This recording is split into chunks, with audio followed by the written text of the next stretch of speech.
ఆయన ఏ వేషం వేసినా ఆయనకు ఆయనే సాటి. కడుపుబ్బా నవ్వించడంలోనే కాదు, క్రూరత్వం చూపించడంలో కూడా ఆయనకు ఆయనే సాటి. ఎవరనుకుంటున్నారా? నటనకు పెట్టని కోట, శ్రీ కోట శ్రీనివాసరావు గారు మన ముందున్నారు.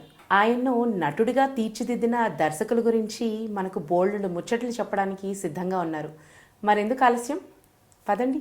ఇండియాస్ మూవీ ఇండస్ట్రీ, మీ మూవీ కెరియర్లో అసలు మీరు సినిమాల్లోకి వస్తానని అనుకున్నారా? అసలు మీరు మూవీస్లోకి రావడానికి ఏంటి మీకు మోటివేషన్? అంటే ఫ్రాంక్గా చెప్తున్నానండి, నేను ఎప్పుడు సినిమాకి ట్రై చేయలేదండి.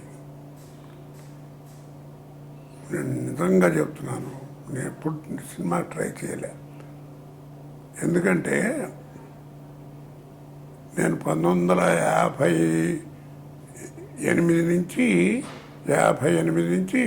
86 దాకా నాటకాలు వేశాను.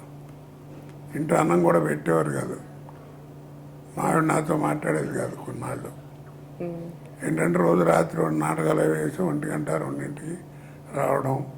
చలికాలం ఈ టైంలో రాత్రి నెయ్యి చేస్తే పేరుకుపోయి ఉండేది, అక్కడ ఉండదు వేసుకోండి, పేరుపోక ఏమవుద్ది ఇట్లా మాట్లాడేవారు. నాటకాలు అంటే అంత పిచ్చి. అలా వచ్చాను, సినిమాకి ట్రై చేయలేదు. ఎందుకంటే ఆ రోజుల్లో ముఖ్యంగా సినిమా యాక్టర్ అంటే చిన్న వేషాలు వేసేవాడైనా పెద్దవాడు వేసారు. ఎవరైనా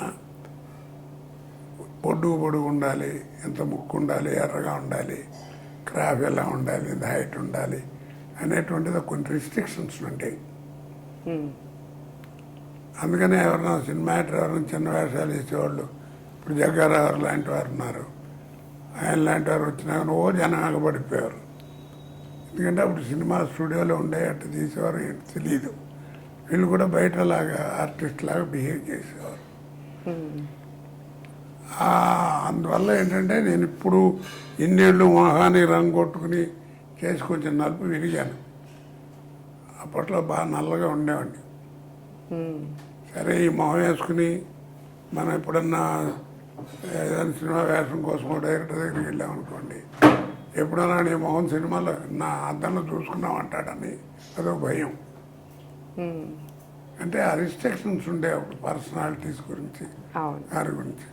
కొంతమంది ఏంటంటే అంత బాగానే ఉంది కానీ నీ వాయిస్ ఏమిటా అంటారు, ఏదో ఒక వంక ఉండేది. దానివల్ల భయం వేసి చేయలే ఇప్పుడు. అందుకని నాటకాల్లో కూడా ఒక సమాజానికి ఫిక్స్ అవ్వలేదు, 10-12 సమాజాలు యాక్ట్ చేసేవాడిని. ఎందుకంటే నాకు నాటకాల్లో ఒకే సమాజానికి ఫిక్స్ అయ్యామనుకోండి, ఒకే రకం ఒక విరణనో ఇదే పెట్టి ఒకటే వేషం ఇస్తారు, మనకు అదే అలవాటు అయిపోతుంది. 10 మంది దగ్గర చేస్తే 10 రకాల వేషాలు వస్తాయి. ఇంకా స్పెషల్గా ఉండాలి కోట శ్రీనివాసరావు చేస్తే అనేది నాకు అభిలాష. అందువల్లే ఈ మాండలికాలు ఇవన్నీ సరదాగా అప్పట్లో నిజంగా చెప్తున్నాను, చాలా సరదాగా నేర్చుకున్నాను ఇవన్నీ. మిమిక్రీలాగా ఇక్కడ ఫంక్షన్స్లో సరదా చేస్తూ ఉన్నాను. ప్రాణం ఖరీదు అనే ఒక నాటిక ఉంది, అది సినిమా తీశారు. దాంట్లో సినిమాలో రావు గోపాల్ గారు వేశారు మెయిన్ క్యారెక్టర్. ఆ వేషం నిన్న నాటికలో మెయిన్ వేషం, ఆ వేషం నేను వేసామండి. చాలా మంచి పేరు వచ్చింది నాకు. ఆ నాటికని క్రాంతి కుమార్ గారు, వాసు గారు వాళ్ళు చూశారట. చూశారు, ఈ సబ్జెక్ట్ నచ్చి వాళ్ళకి సినిమా చేశారు. అప్పుడు ఏమైందంటే శేషరావు గారని రైటరు, ప్రొఫెసర్గా కాలం చేశారు ఈ మధ్యన, మంచి రైటర్. ఆయన చాలా సినిమాలకు కూడా రాశాడు. తర్వాత ఆయన ఏమంటే నా సెంటిమెంట్ ఒకటి, ఆ నాటికలో చేసిన వాళ్ళందరికీ ఒక వేషం ఇస్తే బాగుంటుంది నా సెంటిమెంటు. ఎందుకంటే ఇది మీకు నచ్చడానికి కూడా కారణం వాళ్ళది కదా యాక్ట్ చేసిందంటే. అప్పుడు దాంట్లో వేషం అని చెప్పి ఏదో 2 సీన్లు 3 సీన్లు ఉంటాయి. ఓకే. ఆశ్చర్యం ఏంటంటే ఆ సినిమాలో నేను డైలాగులు 10-12 ఉంటాయి. దాని డబ్బింగ్ నూతన్ ప్రసాద్ గారు చెప్పాడు. ఓకే. అప్పట్లో మీ ఫస్ట్ సినిమాకి మీరు డబ్బింగ్ చెప్పుకోరు. సినిమా అలా చేశానండి. అది చిరంజీవి గారిది ఫస్ట్ పిక్చరేనండి. మన ప్రకారం రికార్డ్ అయితే దానికి ముందు పునాది రాళ్ళని ఒక సినిమా చేశారు ఆయన. అది రిలీజ్ అవ్వలే. దానికంటే ముందు ఇది రిలీజ్ అయింది. ఓకే, దాంతో ఫస్ట్ పిక్చర్ కింద టెక్నికల్గా ఇది ఫస్ట్ పిక్చర్ అయిపోయింది. సో మీది చిరంజీవి గారిది ఏమైనా కాంబినేషన్ సీన్స్ ఉన్నాయండి ఆ మూవీలో? లేవండి. లేవు. గూడెల్లో ఏమంటారు దాన్ని, తీర్పులు చెప్పడం, దానికి సంఘం ఉంటుంది కదా పల్లెటూళ్ళలో, అందులో ఒక మెంబర్ని. ఓకే, అది పంచాయతీ మెంబర్ లాగా. సత్యనారాయణ గారు ఉంటాడు అనుకుంటా ఆ సీన్లో. సత్యనారాయణ గారు ఉంటాడు. సో ఆ తర్వాత వందే మాత్రంలో మీకు ఛాన్స్ వచ్చింది. సినిమా యాక్టర్గా చెప్పుకునే వేషం ఏం కాదు అది. కాకపోతే మేము ఫస్ట్ కెమెరా ముందు ఫస్ట్ పోయాను. అప్పుడు వాసు గారు, నేను ఫస్ట్ నా డైరెక్టరు సినిమాకి. ఓకే, క్రాంతి గారు ప్రొడ్యూసరు.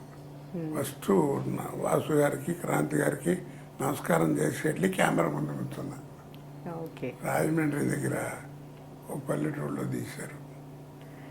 సో వాసు గారి గురించి కూడా కాస్త చెప్పండి. మీ ఫస్ట్ డైరెక్టర్ అంటున్నారు కదా. వాసు గారు మనిషి అంత గంభీరంగా కనబడతాడో ఒక పర్సనాలిటీ అది. మనిషి కూడా, మనసు కూడా అంత మంచిదండి. భావాలు అవి మాట్లాడటం చేయటం, ఇంకోళ్ళతో మాట్లాడిన ఆర్టిస్ట్ అంటే ఎలా ఉండాలి, ఎలా చేయించుకోవాలి, ఏ ఆర్టిస్ట్ ఎలా చేయించుకోవాలి అని తనుగా తాను జడ్జ్ చేసి ఒకరు చెప్పినట్టు వినటం, అలాంటివి వెళ్ళేవండి. చాలా మంచి వ్యక్తి, పర్సనల్ కూడా. మొన్నటిదాకా పోయే ముందు, ఒక సంవత్సరం ముందు దాకా అప్పుడప్పుడు మా ఇంటికి వస్తుండేవాడు. ఇద్దరం కూర్చొని మాట్లాడుకోవడం చేయడం జరిగింది. నాకు పద్మశ్రీ అవార్డు వచ్చినప్పుడు ఫస్ట్ టీవీ వాళ్ళు ఇంటర్వ్యూ అంటే ఫస్ట్ ఆయన్నే పిలవండి సార్ అని ఆయన పిలిపించి ఆయనతో ఇంటర్వ్యూ చేసుకున్నాను. అంత నాకు ఆయన అంటే గౌరవం. ఇంకా తర్వాత ఆయన డైరెక్షన్లో ఇంకా సినిమాలు చేశారండి? ఒక 2-3 చేశానండి. సో వందే మాతరం తర్వాత మీకు బ్రేక్ ఇచ్చిన మూవీ ప్రతిఘటన. సో ప్రతిఘటన డైరెక్టర్ గురించి చెప్పండి మీరు. టీ కృష్ణ గారు కమ్యూనిస్ట్ అండి. ఆయన భావాలు, ఆయన director communism. Is a true communist. నాకు బాగా ఇష్టం ఆయన బిహేవియర్. ఆయన మాటలు, సినిమాలు ఎలా ఉంటాయో ఆయన బయట ప్రవర్తన కూడా అలాగే ఉంటుంది. తర్వాత ఆయన దగ్గర గొప్ప గుణం ఏంటంటే ఎవరిని హర్ట్ చేయడు. ఒక మనిషి గురించి మాట్లాడు, మంచి అయినా చెడ్డ అయినా. నాకు ఓ రోజు మాట్లాడుతూ ఇంకో సినిమా షూటింగ్లో ఉన్నాను. ఆ షూటింగ్ దగ్గరికి ఏదో పని ఉంటే ఆయన ఇంకో లొకేషన్ చూడటానికి ఏంటో ఆ బిల్డింగ్ చూడటానికి వచ్చారు. నమస్కారం అండి, నమస్కారం అండి అని. ఎలా ఉన్నారు కోట గారు అంటే, ఆయన వాళ్ళు చేస్తున్నారండి, మంచివాడిని తీసుకొచ్చారు. అదంటే మీ పుణ్యమేనండి, మీరు పెట్టిందే పెట్టరన్న. చర్చ అలా మాట్లాడకండి, నేను కాదు, మీకు ఎవడు ఏం చేయలేదు. ఒరిజినల్గా మీరు జంజాల గారి గురించి చెప్పుకోవాలి, లేకపోతే ఏం చెప్పుకోవాలి. మీలో టాలెంట్ని ఉపయోగించుకున్నాను తప్ప మిమ్మల్ని ఏమి యాక్టర్గా మిమ్మల్ని ఏం పైకి తీసుకొచ్చిన వాళ్ళం కాదు అని అంత ఫ్రాంక్గా మాట్లాడండి. ఆయన దగ్గర తర్వాత చేసింది రేపటి పౌరులు. నాకు ప్రతిఘటన కంటే కూడా నాకు ఇష్టమైనటువంటి సినిమా రేపటి పౌరులు. తర్వాత 40 సంవత్సరాలు తర్వాత ఏం జరుగుతుంది, కనీసం 30 సంవత్సరాల తర్వాత భారతదేశంలో, ముఖ్యంగా ఆంధ్ర రాష్ట్రంలో ఎలా ఉంటుంది అనేది ఆ రేపటి పౌరుల సినిమా. అంత విజన్ ఉంది ఆయనకి. ఆయన ఎంత ఇదంటే, ఒక రోజున ఒంగోలులో షూటింగ్ చేస్తుంటే అది మన రైటరు ఎంఎస్ రఘునాథరావు గారు ఊరు. ఆయన ఏమంటే ఆ టెంపుల్ దగ్గర చేస్తుంటే ఆ ఇంటి పక్కనే భోజనం పెట్టాడు ఒక రోజు. అందరిని లంచ్కి పిలిచి ఆర్టిస్టుని, అంటే కాస్త మెయిన్ ఆర్టిస్ట్ని భోజనం చేస్తున్నా. ఆవకాయ కలుపు తింటున్నా. ఎదురుకుండా కూర్చున్నాడు కృష్ణ గారు. గవ్వలు చేసి వచ్చి నేను తినే విస్తర్లో ముద్దలు తీసుకుండే ఆయన విస్తర్లో పెట్టుకుని తింటున్నాడు. ఏం సరిద్దన్న, నాకు ఇష్టం అండి ఆవకాయ అంటే, మీరు మీ కలుపు మిమ్మల్ని చూసి నేను తినాలనిపిస్తే. అంత సరదాగా ఉంటాడు, అంత క్లోజ్గా ఉంటాడండి మనిషి. తర్వాత కమ్యూనిస్ట్ భావాలు ఎలా ఉంటాయి, క్యాస్టిజం ఇష్టం అలాంటి పిచ్చి పనులు ఏం లేవు. ఓకే. నాకు చాలా అంటే డైరెక్టర్ కనపడాలంటే కావాలని ఆయన కనపడతాడు. అంత మంచి మనిషి. ఆయన తీసి 4-5 సినిమాలు అనుకుంటాను. ఓకే. ఆల్మోస్ట్ అన్నిట్లో ఉన్నాను. రేవటి పర్లు లాస్ట్ పిక్చరు, దాంట్లో పోలీస్ సూరన్ స్వెట్ వేషం, చాలా మంచి వేషం. నర్రా ఒక వేషం, నేను ఒకటి, వేలు గారు ఒకటి, 4 ఉంటారు. అలా రాళ్ళపల్లి గారు ఒక వేషం.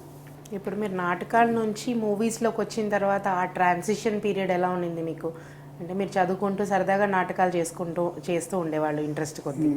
సో ఆ నాటకాల నుంచి సినిమాకి వచ్చేటప్పటికి మీకు ఏ రకమైన ఇబ్బందులు ఏమన్నా అయ్యాయా, లేకపోతే డిఫరెన్సెస్? ఇబ్బంది ఏం లేదండి. ఒక రకంగా నాటకం ఆల్మోస్ట్ ఒక మనిషికి ఒక టానిక్ లాంటిదండి. శక్తిని ఇస్తుంది. ఎవరితో యాక్ట్ చేస్తున్నామని భయం ఉండదు. డైలాగ్ ఎంతదైనా చెప్పగలుగుతాం. ఆ కాన్ఫిడెన్స్ ఉంటుందండి. నేను సక్సెస్ అయింది కూడా అక్కడే. అది మాత్రం నాకు ఎవరితోనూ ఎదురకుండా పెద్ద యాక్టర్ ఉన్నాడు, ఆయన పక్కన ఎలా ఆ టెన్షన్లో అలాంటివి నాకు ఉండవు. ఆ ధైర్యాన్ని ఇస్తుందండి నాటకంలో నుంచి వస్తే. తర్వాత డిక్షను ఒకటి బాగా అలవాటు అవుతుంది నాకు. డిక్షన్ గురించి చెప్పుకోవాలంటే ఓల్డ్ పిక్చర్స్ ఇప్పటికి కూడా నేను ఈటీవీలో సినిమాలు వస్తూ ఉంటాయి. నాకు ఆ డిక్షన్ చెప్పాలంటే నాకు గుమ్మడి గారు అంటే మహా ఇష్టం. ఓకే. గుమ్మడి వెంకటేశ్వర గారు, ఆయన డిక్షన్ తెలుగు, వాళ్ళు మాట్లాడటం చేయటం, ఏ క్యారెక్టర్ వేసిన స్పష్ట ప్రతి అక్షరం అర్థమవుతుంది. ఎక్కడ క్వశ్చన్ మార్క్ ఉండాలి, ఎక్కడ ఆశ్చర్యార్థంగా ఉండాలి, అవన్నీ చాలా గొప్పగా ఉంటాయని అబ్జర్వ్ చేస్తే తెలుస్తుంది. అందుకనే కొత్తగా వచ్చే ఆర్టిస్టులకి చాలామంది గురుగారు ఏంది అని చెప్పండి సార్, అడ్వైజ్ కాస్త సీనియర్స్ అది అంటుంటే, ఏం వద్దయ్యా ఎవడు చెప్పట్లేదు, ఈటీవీ సినిమాలు చూడండి, ఓల్డ్ ఆర్టిస్టులు, అందులో గుమ్మడి గారు వెళ్ళండి, రామారావు సరే సార్ అనుకోండి. అంటే ఆ ధోరణి వేరు. డైలాగు చెప్పడం అనేది, అసలు డైలాగు చెప్పడం చేయటం ఎలా ఉండాలి, తెలుగు ఎలా మాట్లాడాలి ఏమిటి అనేది మీకు తెలిసిపోతుంది అని చెప్తుంటాను. ఎప్పుడైనా ఎస్వి రంగారావు గారిని అనుకరించాలని ట్రై చేశారండి? లేదండి. ఆ మహానటుడు ఆ అనుకరణ ఎవరికి రాదండి. ఎందుకంటే ఆయనలో ఉన్నటువంటి ఏదో ఒక దాక్కున్నట్టు ఉండదండి. ఆయన నటన ఒక్కొక్క సినిమాలో ఒక్కొక్క రకంగా ఉంటుంది. టైం వచ్చినప్పుడు బయటకు వస్తుంది. పౌరాణిక సినిమాలు ఇక ఆ క్యారెక్టర్లు ఇప్పుడు రావణాసురుడు, కీచకుడు ఇలాంటివి ఉన్నాయి కదా, అవి ఇక ఆయన తప్ప ఇంకెవరు చేసినా అంత రమ్యత ఉండదు. డైలాగ్ డిక్షన్ కానీ, తర్వాత పర్సనాలిటీ. మాయాబజార్ సినిమాకి 100 Days ఫంక్షన్ బెజవాడలో చేశారు దుర్గా కళామందిరం. మాయాబజార్ 100 Days అంటే స్టేజ్ నిండా జనమే కదా ఆర్టిస్టులు. ఇలా 3 అంకె వేసినట్టుంది స్టేజీ. ఓకే. ఎందుకంటే ఆ చివరేమో రంగారావు కూర్చున్నాడు, ఈ చివర ఆర్ నాగేశ్వరరావు కూర్చున్నాడు, మధ్యలో రామారావు కూర్చున్నాడు. హైటు మనుషులు మాట్లాడుతూ సావిత్రి గారు వాళ్ళందరూ ఉంటే అసలు ఎవరు అందులో ఎవరి గురించి చెప్తాం. సిఎస్ఆర్ గారు మాట్లాడుతూ సినిమాలో ఎవరేం చేసినా మాయాబజార్ అంటే మన రంగారావు జ్ఞాపకం వస్తాడు, అంత గొప్పగా చేశాడు ఆ వేషం, ఘటోత్కచుడి వేషం, ఆయన కోసమే పుట్టింది ఆ వేషం అన్నట్టుగా ఉంది. ఇంకెవరు చేసినా కానీ నచ్చదు కూడా, ఇప్పుడే చెప్తున్నాను, ఇంకెప్పుడు ఎవరు చేసినా కానీ నచ్చదు, అందుకని ఎవరు ఇమిటేట్ చేయకండి ఆయన్ని అని కూడా చెప్పి ఏదో పొగిడాడు. తర్వాత రంగారావు మాట్లాడుతూ అంటే క్యారెక్టర్ ఆర్టిస్ట్, ఒక ఆర్టిస్ట్ మీద ప్రొఫెషనల్ గొప్పతనం కాదండి. సిఎస్ఆర్ గారు అట్టగా మాడతాడు, సెకండ్ వేషం వేసి బ్రహ్మాండంగా చేశాడు, ఆయన తక్కువ అంటే ఏదో నా గురించి అటు చెప్పారు అంటూ ఒక మంచి మాట ఇచ్చాడు. చివరు ఏళ్ళ కేకలు, ఐఎమ్ ఏ పర్సనాలిటీ ఆర్టిస్ట్, ఇది ఏ పెర్ఫార్మెన్స్ ఆర్టిస్ట్ అన్నాడు. ఓకే. అంటే నాకు పర్సనాలిటీ అడ్వాంటేజ్ ఉంది, ఆయనకి లేదు, కానీ పెర్ఫార్మెన్స్. అప్పుడు మా గురువుగారు జ్ఞాపకం వచ్చారు నాకు నాటకాలు వేస్తున్నప్పుడు. ఆ మాట మా గురుగారు చెప్పేవాడు. గురుగారు డైలాగ్ పడుతుందండి కదా చెప్పండి సార్ అని అడిగితే చెప్పనయ్యా అనేవాడు. ఎందుకని చెప్పనంటే నేను చెప్పను రా అనేవాడు. తెచ్చరా హనుమంతు గారు అని. ఏంటి అంటే మీ దగ్గర ఒక జబ్బు ఉందిరా, తెలియదు చెప్పమంటారు, చెప్పిన తర్వాత నన్నే ఇమిటేట్ చేస్తారు, అది బ్యాడ్ హ్యాబిట్, అది అలవాటు అయిపోద్ది. నేను డైరెక్టర్ అది చెప్పకూడదు, డైరెక్టర్ అనేవాడు. ఏం చేయాలండి మరి, నువ్వు చేసిన దాంట్లో ఇంకో రకంగా చేయరా అని చెప్పి 4 రకాలుగా చేస్తే ఇదిగో బలంది బాగుంది అటు చేయని చెప్పాలి. అంతేగాని నీ శక్తికి మించింది నువ్వు చేయకూడదు ఇంకో రకంగా చేస్తే బాగుంటుంది నువ్వు చెప్పినట్టు చేయించుకోవడం తప్పు. ఎవరి స్టైల్ వాళ్ళకు ఉండాలి. అంతేనండి. దాని నిదర్శనం ఆయన చెప్పిన గొప్ప మాట మాకు మంత్రి గారు నమస్కారం పెట్టుకోవాలి. ఆయన నువ్వు కురుక్షేత్ర నాటకం చూసావా అన్నాడు. చాలాసార్లు చూశానండి అన్న. అందులో కృష్ణులు ఎంతమంది ఉంటారు రా కనీసం అంటే 4 కంపల్సరీగా ఉండేవారండి అని. ఎవరన్నాడు? వడక సినిమా రఘురామయ్య గారు, రాయబారం పిఎస్పాటి నరసింహమూర్తి, కర్ణరహస్యం అబ్బూరు వరప్రసాద్ గారు, వార్సిన్ షణ్ముఖ ఆంజనేయరాజండి అన్న. ఇలా ముగ్గురు ఎట్ట ఉంటారు అన్న. అట్ట కాదు ముగ్గురేంటి, అసలు పర్సనాలిటీస్ ఏమన్నా తెలుసా? అసలు సంబంధం లేదండి. రఘురామయ్య గారేమో హీరోలా ఉంటాడు, పిఎస్పాటి నరసింహమూర్తి గారేమో మంచి వాక్శుద్ధి, అలాగే షణ్ముఖ అబ్బూరు వరప్రసాద్ గారు పాట పద్యం, షణ్ముఖి పాట రాత్రి 1 గంటకు వచ్చి పద్యం చెప్తే తెల్లారి ప్రతిదానికి. మరి పాట వేరు, వాళ్ళ పర్సనాలిటీ వేరు, వాళ్ళ కంఠం వేరు, వాళ్ళ శృతులు వేరు, వాడి హార్మోని వాడిది, వీడి హార్మోని వీడి గడ వేరు. మరి ఎందుకురా ప్రతి పద్యానికి ప్రతివాడికి 1 సుమారు కొట్టేవారు? ఎవరి స్టైల్ వాళ్ళది అంటే ఆయన ఉన్నాడు అప్పుడు. దాన్ని బట్టి నీకేం తెలిసిందంటే you must arrest the auditorium with your performance. ఆర్టిస్ట్కి కావాల్సింది అది. ఓకే. కొత్తగా వచ్చిన కుర్రాళ్ళకి వాళ్ళకి ఏదైనా ఉంటే నాటక అనుభవం ఉందంటే ఉందండి అని ఏదైనా మాట్లాడితే సరే అండి, సినిమాకి నాటకానికి తేడా ఉంటాయా అని అడుగుతా. ఏంటి సార్ అండి, ఇప్పుడు నాటకం ఉందనుకోండి, నేను రంగు వేసుకుని మీసాలు పెట్టుకుని ఏం పెట్టినా డైలాగ్ గ్లిజర్ వేసుకుని డైలాగ్ చెప్తున్నాను అనుకోండి, 1 వరుస 2 వరుసలు 3 వరుసలు 4 టైంకి వెళ్ళేప్పటికి చివరి వాడికి కనపడదు. నీ గెటప్ అది. అందుకని ఏంటంటే చేతులు ఎట్టాని అట్టని అరిచి మైక్ దగ్గరికి వెళ్ళి డైలాగ్ చెప్పడం. అందుకని సినిమాల్లోకి వస్తే మరీ డ్రామాటిక్గా చేయకూడదు అంటుంటారు. సినిమా అలా కాదండి. ఇప్పుడు కన్ను ఉందనుకోండి, ఇంతే ఉంటుంది, క్లోజ్ తీస్తే. సినిమాలు చూపిస్తే 35 mm కనపడుతుంది. మరి నువ్వు అంత హడావిడి చేసి నాటకం వేస్తే ఎవరికి కనపడుతున్నావు? కాబట్టి నాటకానికి సినిమాకి తేడా ఏంటంటే నాటకం అంత చేస్తే ఇంతే కనపడుతుంది, సినిమా ఇంత తీస్తే అంత కనపడుతుంది. ఆ పట్టు తెలిసినటువంటి వాడికి ఇది క్లోజ్ తీస్తున్నారు, మనం ఉంటే బాగుంటుంది అనేటువంటిది కనుక సెన్స్ ఉంటే వాడు బాగా పికప్ అయిపోతాడు ఆర్టిస్ట్కి. అది తెలుసుకోవాలండి కొన్ని. ఇవి ఎలా వస్తాయంటే అవుట్ ఆఫ్ ఎక్స్పీరియన్స్ వస్తాయి. తర్వాత 10 రకాల వేషాలు వేస్తే వస్తాయి. ఒక సమాజానికి కాకుండా అందుకే 10 సమాజాలు అక్కడ ఇక్కడ అన్ని చోట్ల వేషాలు వేసేవాడిని. అంటే చూసేవాడు ఈ సినిమా ఈ నాటకంలో కోట ఏం చేస్తున్నాడు రా, ఏం స్లాంగ్ పెట్టాడు, ఏం పెట్టారని చూసేవారు. నా కోసం వచ్చేవాళ్ళు ఆడారు. నేను గర్వంగా చెప్పగలనండి. ఆడిటోరియం ఫుల్ అయిపోయేది.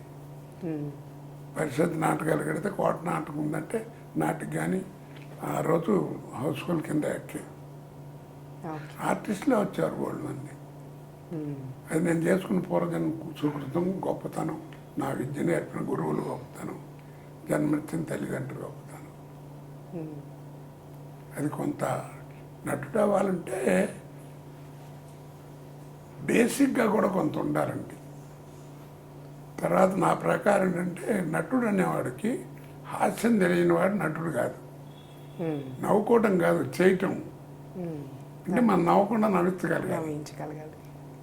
అది చేయగలిగిన వాడు, ఆ ఈజ్ ఉన్నటువంటి వాడు ఏ క్యారెక్టర్ అయినా జనరల్గా చేయగలడు.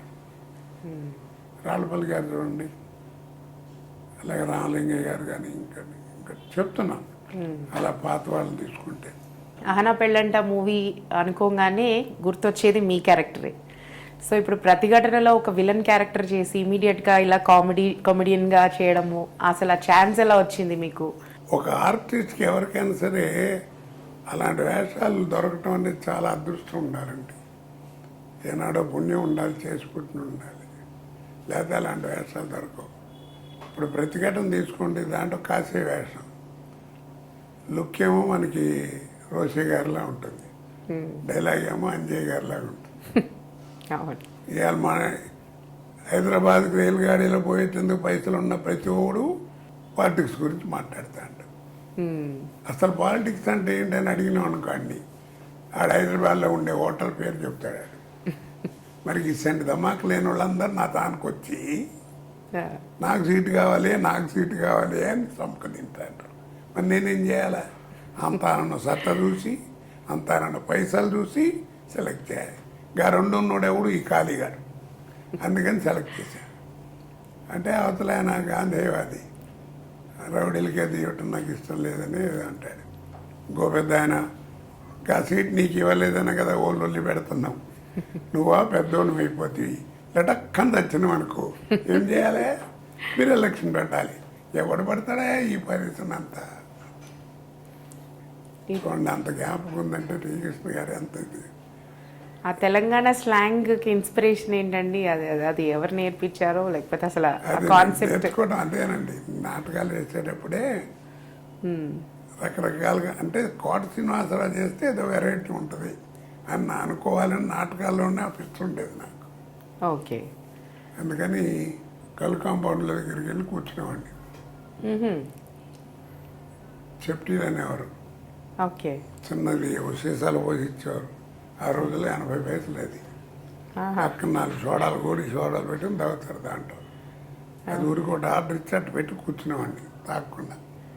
ఇవన్నీ ఉండేవాడిని వినడానికి అంత డెడికేషన్. దశరథ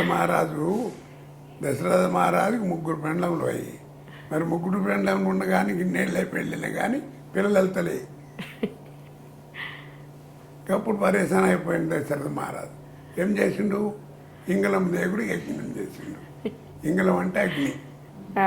అది అలాంటి పదాలు ఉండేవండి. ఇప్పుడు మన దానికి తనికెళ్ళ భరణి గారు మాట్లాడేది పర్ఫెక్ట్ తెలంగాణ స్లాంగ్, పర్ఫెక్ట్.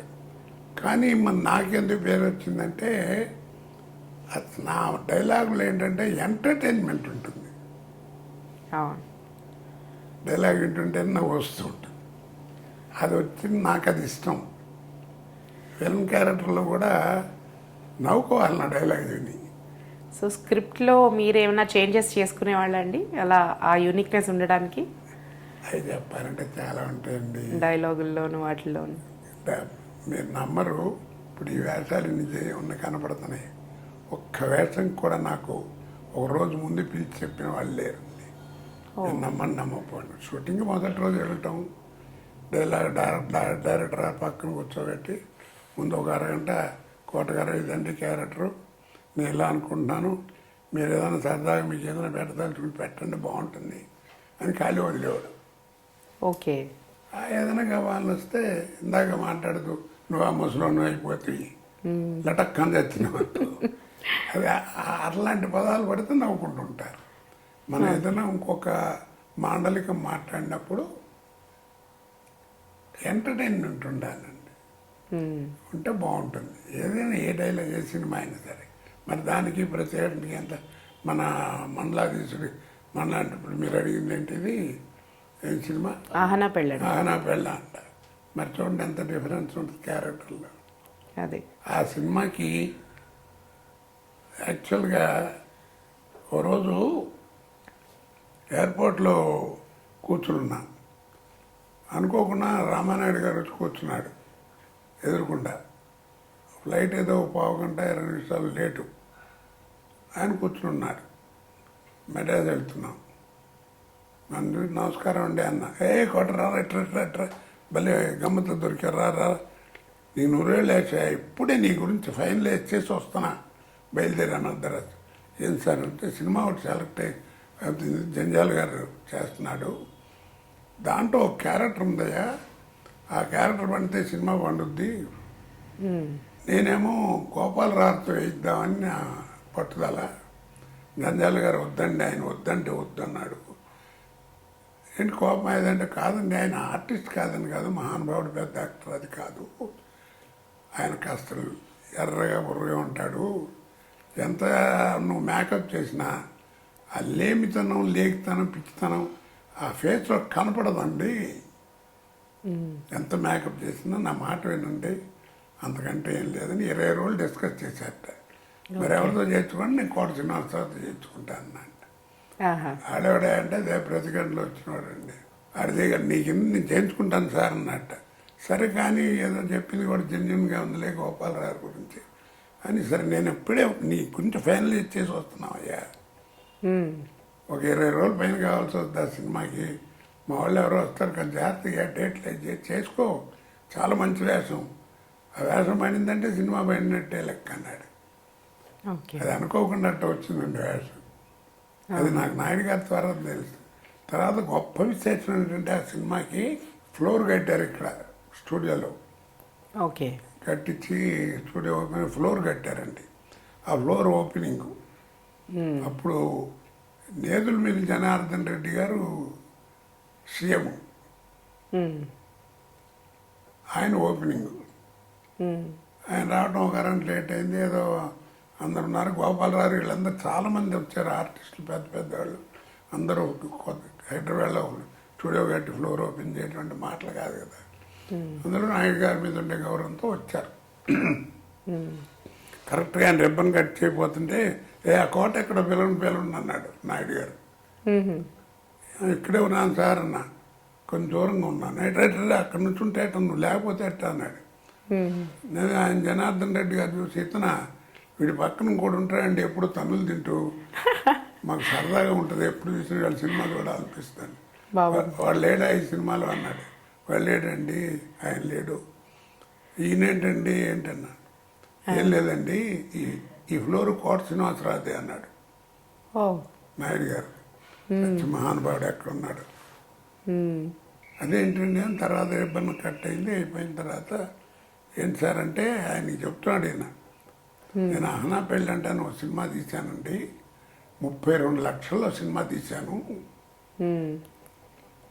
ఆ సినిమా రిలీజ్ అయ్యి నా 32 లక్షలు కాకుండా 1,80,00,000 కలెక్షన్ చేసిందండి అన్నాడు. ఇవాళ 1,80,00,000 అంటే ఇక ఎంత కలెక్షన్ ఆలోచించాం. 1980 అప్పట్లో అప్పుడు మన అంత ఇదండి. పాపం అందరూ ఇంకా నాయుడు గారు బాగా సెంటిమెంట్ మనిషి అండి. వాడికి వస్తే ఏదైనా వీడి వల్ల మనకు ఉపకారం జరిగిందని అంటే మాత్రం లైఫ్లో మర్చిపోడది. క్రెడిట్ కూడా ఇచ్చారు మీకు, మీ వల్లే అని చెప్పి క్రెడిట్ కూడా ఇచ్చారు. నీదేనా ఫ్లోర్ అంటే ఏంటండి, ఇంకా అంతకంటే ఏం కావాలి. నాకు అసలు అప్పుడే పద్మశ్రీ వచ్చినట్టు అనిపించింది. చెప్తున్నా, అంత ఆనందపడ్డాను. అలాగా ఆ సినిమా తగ్గట్టుగా బాగా బ్రహ్మాండంగా ఆడింది. మీకు ఎలా తెలుసు, మీకు తెలుసు కదా. సో ఆ సినిమాలో కోడి సీన్ గురించి కాస్త చెప్పండి. ఇప్పటికీ కూడా చాలా నాకు తెలియదు సెట్లోకి వెళ్ళేంత వరకు. సీన్ చదువుతా అసలు జంజాల్ గారి దగ్గర గొప్పతనం ఏంటంటేనండి, మనం యాక్ట్ చేయక్కర్లేదండి. ఆయన డైలాగు డిక్షన్ సీన్ చెప్పేటప్పుడే మనకు నవ్వు వచ్చేస్తుంది. ఒక్కొక్క క్యారెక్టర్కి ఒక్కొక్క మాడ్యులేషన్ ఆయన చెప్పేస్తాడు ముందే. ఆయన సీన్ చెప్పేప్పుడు చదువుతుంటే తెలిసిపోద్ది. అట్లా చేస్తే చాలండి మనకి పేరు వచ్చేస్తుంది. అంత గొప్ప హాస్యంగా ఉంటుంది. ఇప్పటిదాకా ఆ సీన్ చేసేదాకా తెలియదు. ఇలా కోడిని కట్టి దీన్ని చూస్తూ ఉట్టాను తింటావయ్యా, మీ బామ్మర్ది వచ్చి ఆశ్చర్యపోతాడంటాడు. 10 నిమిషాలు అసలు నవ్వుకుంటూనే కూర్చున్నానండి. ఓకే. అది ఇప్పుడేమో రాజకీయాలు టీవీల్లో కూడా వాడుతున్నారు. అవును, ఎంత పాపులర్ అయిపోయింది ఇప్పటికి కూడా. అవును, నా ప్రకారం అండి తెలుగు సినిమా ఉన్నంతకాలం ఉంటుంది. ఉంటుంది. అవునండి. దానికి ఇది లేదు, వెళ్ళలేవు. ఎందుకంటే ఎవరైనా ఎప్పుడైనా బాగుండకపోతే ఆ సినిమా పెట్టుకుని చాలు. ఆ. జంధ్యాల గారి సినిమాల్లో ఆ స్పెషాలిటీ అండి. అదండి స్పెషాలిటీ అంటే నేను ఎప్పటికీ చెప్తానండి, జంధ్యాల గారు చేసేది హాస్యం, ఉమ్. ఇప్పుడు వాళ్ళు చేసేది కామెడీ. ఆ. కామెడీకి హాస్యానికి తేడా ఏంటని అడిగారు నన్ను ఆ రోజు ఇదే మాట అంటే. ఏం లేదండి, తల్లిపాలకి డబ్బా పాలకి ఎంత తేడా ఉంటుంది, అంత తేడా ఉంటుంది. అసలు కామెడీ అనేది ఏంటంటే హాస్యం. ఆయన హాస్యంలో గొప్ప విశేషం ఏంటంటే, జంధ్యాల గారి హాస్యంలో ఏదైనా ఒక ఇన్సిడెంట్ తలుచుకుంటే, ఇప్పుడు కూడితే చెప్పండి, అలాంటి ఇన్సిడెంట్లు విన్నా ఎవరైనా ఎప్పుడైనా ఎన్నేళ్ల వాడైనా ఏ టైంలో అయినా ఎక్కడైనా చెప్పుకోవచ్చు. అవును. ఇప్పుడు వాళ్ళు చెప్తూ ఉంటారు ఇది కుటుంబ సమేతంగా చూడదగ్గ సినిమా అంటే అని ఆ. నిర్మాత చెప్తుంటాడు. మనం ఆయన సినిమాలు ఏమన్నా పక్కింటి వాళ్ళతో చూసామా, అన్నమయ్య ఉన్నా. కాబట్టి ఆయన హాస్యం అంటే అదండి, ఇది కామెడీ. పిచ్చి పిచ్చిగా డబుల్ వల్గారిటీ లేకుండా ఎవరైనా చూసి నవ్వుకునేలా ఉంటాయి ఆయన ఏ టైంలో అయినా సరే, ఏ ఏజ్ వాడైనా సరే. అవును. అలాగే పాత సినిమాల గురించి ఇలాగే చెప్పుకుంటే ఒకసారి మాయాబజార్ గురించి వచ్చిందండి, ఓల్డ్ మాయాబజార్. ఉమ్. నేను చెప్పాను, రాజమౌళి గారు ఉన్నారు, మహానుభావుడు, చాలా గొప్ప డైరెక్టరు, ప్రపంచ ఖ్యాతిగాంచాడు. బాహుబలి 1 and 2 అందించాడు, పేరు వచ్చింది, ప్రపంచం అంతా కలెక్షన్ వచ్చినాయి, డబ్బులు అన్ని రకాలుగా గొప్పగా ఉంది. పద్మశ్రీ కూడా వచ్చింది ఆయనకి. ఉమ్. ఆ సినిమా రిలీజ్కి ప్రతిదానికి పార్ట్ 1 అయినా పార్ట్ 2 అయినా రిలీజ్ ముందు 6 నెలల ముందు నుంచి మనం బాత్రూంలోకి వెళ్ళిన బాహుబలి బాహుబలి బాహుబలి బాహుబలి అని కుమ్మేశారు. అవును. అవునా? అన్న అడ్వర్టైజ్మెంట్ చేశారు. ఇప్పుడు ఎవరు తలుచుకుంటున్నారు చెప్పడం దాన్ని? లేదు, అయిపోయింది. అదే ఓల్డ్ మాయాబజార్ సినిమా ఉంది కదా, అది ఇప్పుడు టీవీలో వస్తుందంటే 6 ఏళ్ళ కుర్రాడి దగ్గర నుంచి 60 ఏళ్ళ ముసలాడి దాకా కూర్చుంటాడు వచ్చి. అవును. చిన్న మాట అని తీలేరని కాదు, ఎలా తీశారని అప్పట్లో. ఇప్పుడు రామలింగయ్య గారు, వంగర సుబ్బయ్య గారు భోజనం చేసి వచ్చి తాంబూలాలు వేసుకుంటూ కూర్చుంటే, ఒక తివాచి మీద కూర్చుంటే వాళ్ళు తాంబూలు వేసుకుంటే తివాచి ఇలా ఇలా మడత పెట్టుకుంటూ రావటం, మళ్ళీ వెనక్కి వెళ్ళటం, ఇటు చూస్తేనేమో తాంబూలాల ప్లేట్ ఇటు వెళ్ళటం, ఆ గెలుపు అంటే మంచం మీద కూర్చుంటే వాడి చేయటం, వాళ్ళ చేతికర్రలు వాటంతా వాటి ఒళ్ళి అక్కడ కూర్చోవడం, చెప్పులు వాటి మీద వెళ్ళటం. ఆ షాట్లు ఇప్పుడు రాజమౌళి గారు కూడా తీస్తారు, నేను కాదంటలేదండి. ఇప్పుడు టెక్నాలజీ చాలా ఇంప్రూవ్ అయిందండి, బట్ ఆ డేస్ లో కూడా ఆ రోజుల్లో ఇంతే ఉండేది టెక్నాలజీ, అంత చూపించారు సినిమా. అవును. ఎలా చేశారు? ఇప్పుడు ఆ షాట్లు తీయాలంటే ఎంత ఖర్చు పెడతారు ఆ. ఏమండి? అవునండి, బడ్జెట్ కూడా ఇప్పుడు తర్వాత ఆ పర్ఫెక్షన్ ఎంత గొప్పగా ఉంటుంది.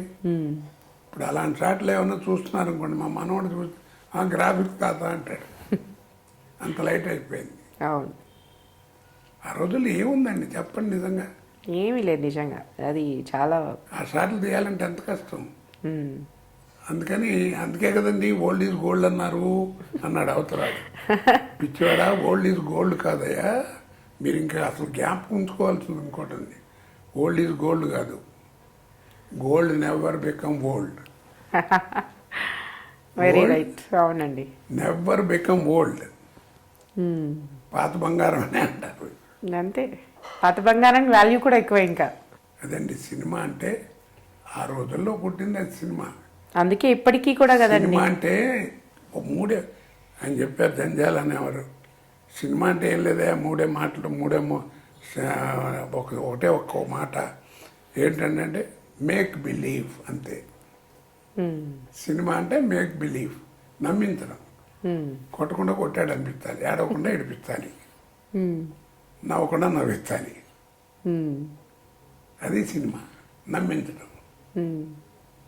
సినిమా చూసి దాని గురించి ఏంటి, అబ్బాయి ఏం తీశాడు ఆ సినిమా అంటే గుర్తుండిపోయేలా తీయడం. వెంకటాచార్య గారి సినిమా చూసి వచ్చి చిన్నప్పుడు బయటకు వచ్చి, ఈ సినిమాలో ట్రిక్ ఫోటోగ్రఫీ భలే ఉందరా బాహ్యం అనేవాడు.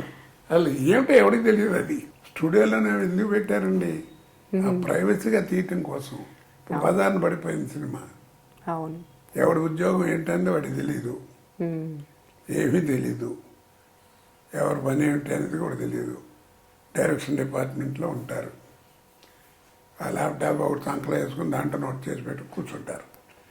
ఏదన్నా కబుర్లు చెప్పి చేసి ఆ ల్యాప్టాప్ దుబ్బామనుకోండి మనం, అయిపోయిన సినిమా అయిపోద్ది. బాబు 2 నెలల తర్వాత అండి షార్ట్ ఇది మళ్ళీ తీస్తున్నారు. సినిమా 2 నెలల క్రితం తీశాను. ఒకసారి ఒక ఫోటో ఉంటే చూపించండి కదా, కంటిన్యూటీ మేకప్ దానికి అన్నాను అనుకోండి. ఒక్క 10 నిమిషాలు ఆగండి సార్ ల్యాప్టాప్ వస్తుందంటే. ఇదివరకు ఫోటో టక్కని చూపించేవారు.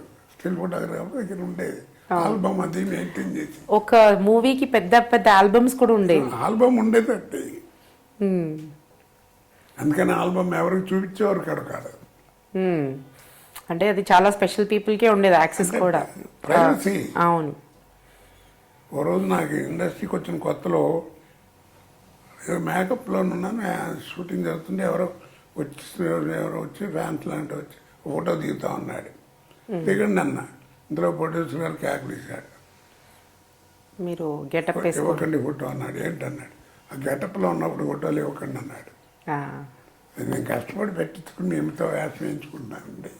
అది మీరు బయట చెప్తే నేను చెప్పకుండా. అలాంటి కొన్ని ఫార్మాలిటీస్ మెయింటైన్ చేసేవారు.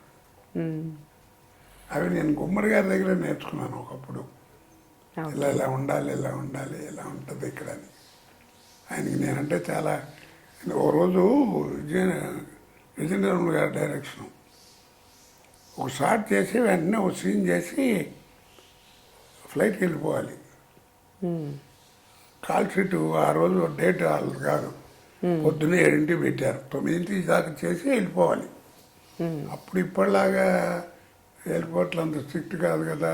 అప్పుడు ప్రొడక్షన్ మేనేజర్ వాళ్ళే బోర్డింగ్ కార్డు తీసుకుని రెడీగా ఉండేవారు వాటిలో. అవును. ఒక పావుగంట ముందు వెళ్తే సరిపోయేది, తీసుకుని లోపలికి వెళ్ళిపోయేవాళ్ళం. సరే స్టార్ట్ చేస్తుంటే గుమ్మడి గారిని, కృష్ణ గారిని, విజయనిర్మల గారిని ముగ్గురిని కట్టేసి ఒక డైలాగ్ చెప్తాను అనమాట క్లైమాక్స్కి. అది నాకు తెలిసి చావదు. 250 అడుగులు లెంగ్త్ అట డైలాగ్కి. ఓకే.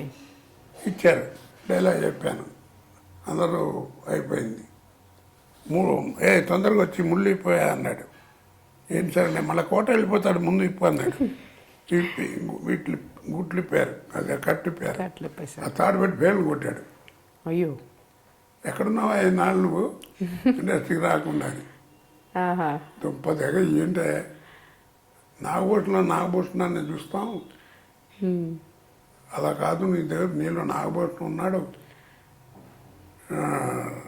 ఇలా రకరకాల అందరూ ఆ రోజుల్లో వెళ్ళిన వేషాలు వేసేవాళ్ళు అందరూ నీలో ఉన్నారా, ఒక్కళ్ళు చూసుకోవచ్చు, ఏం బాగా చేసావు, వెళ్ళు అంటే ఇందులో కృష్ణ గారు అన్నాడు, వదిలిపెట్టండి దేవతలు రైట్ టైం అవుతుంది అన్నాడు. అందరినీ మిక్సీ కొట్టినట్టున్నారు మీరు అన్నారు. అంటే అందరూ నీలో కనపడుతున్నారని. అది అంత టాలెంటెడ్. కానీ రంగారావు గురించి ఎవరి దగ్గర కనపడ్డాడు, రంగారావు వల్ల కనపడ్డా, అదే ఆయన ప్రత్యేకత. ఎవరన్నా చేస్తే ఆయన ఇమిటేట్ చేయాలి తప్ప ఆయన ఎవరిని ఇమిటేట్ చేయడం కానీ ఇది కాదు. ఇవాళ నిజంగా ఎంత మంచి రోజు అంటే ఇవాళ రామారావు పోయిన రోజు, జనవరి 18 పోయాడు ఆయన. ఆయన డైలాగ్ కానీ ఇది కానీ అసలు ఆయనకి ఏదో అవార్డు ఇచ్చారు నాకు. ఆయన 100 సంవత్సరాల దీంట్లో ఫంక్షన్లో ఇస్తే మాట్లాడుతాను. రామారావు గురించి ఏం మాట్లాడేది లేదు, రామారావుగా ఉండాలంటే మళ్ళీ ఆయనే పుట్టాలన్నాను. ఇంకెవడు వేసినా రామారావుని ఇమిటేట్ చేస్తున్నాడంటారు. సత్యనారాయణ గారు చూడండి, ఆయన బ్యాడ్ లక్ పాపం, ఆయన మేకప్ చేస్తే రంగారావులో కనపడతాడు. ఆ పర్సనాలిటీ అది, అది ఆయన పాపం. కానీ ఆయన కష్టపడి చేస్తాడు, కానీ ఆ లుక్ అలా ఉండకూడదని నా ఉద్దేశం. అది ఆయన ఏం చేస్తాడు దానికి, ఆయన పర్సనాలిటీ, ఆయన లుక్ అంటాడు. గెటప్ చేస్తే ఆయన మాట్లాడు. మీరు ఎన్టీఆర్ గారి డైలాగ్స్ కొన్ని ఏమంటారు ప్రాక్టీస్ చేయడం, మీరు మిమిక్ చేయడం విని కృష్ణ గారు మండలాధీశ్వరుడు క్యారెక్టర్ మీకు మిమ్మల్ని ప్రిఫర్ చేశారు అని విన్నాను. అది ఎంతవరకు కరెక్ట్ అండి? అది నిజమేనా? నా పిలిపే ప్రపంచం అని ఒక సినిమా తీశాడండి కృష్ణ గారు.